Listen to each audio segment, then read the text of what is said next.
चाणक्य नीति दूसरा अध्याय।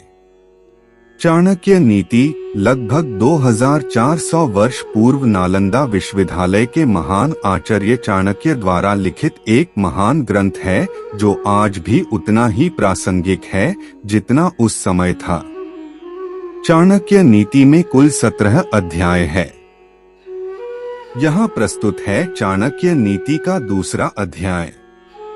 1. झूठ बोलना, उतावलापन दिखाना, छलकपट, मूर्खता, अत्यधिक लालच करना, अशुद्धता और दयाहीनता, ये सभी प्रकार के दोष स्त्रियों में स्वाभाविक रूप से मिलते हैं।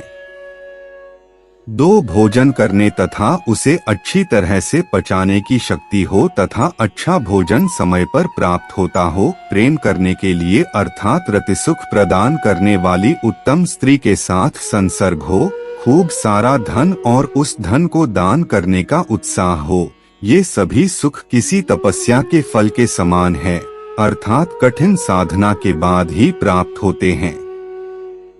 3. जिसका पुत्र आज्ञाकारी हो, स्त्री उसके अनुसार चलने वाली हो, अर्थात पतिव्रता हो, जो अपने पास धन से संतुष्ट रहता हो, उसका स्वर्ग यहीं पर है।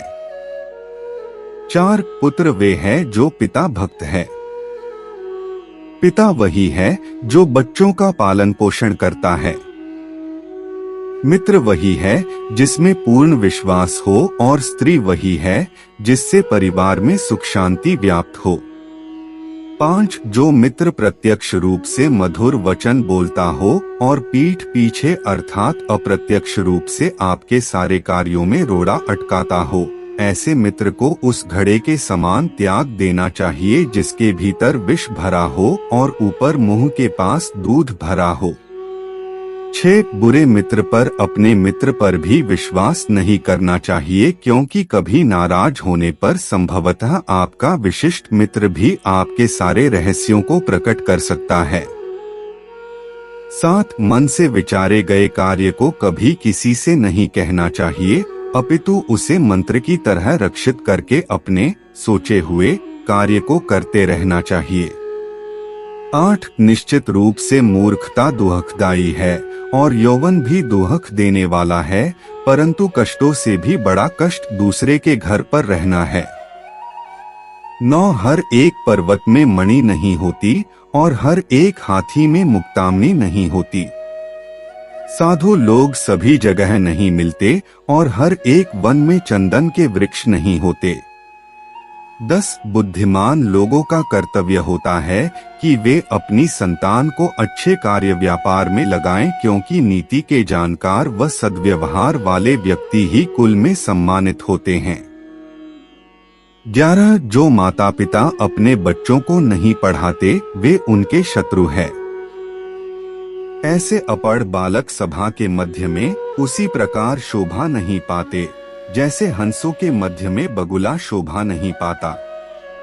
12. अत्यधिक लाड़ प्यार से पुत्र और शिष्य गुणहीन हो जाते हैं और ताड़ना से गुणी हो जाते हैं।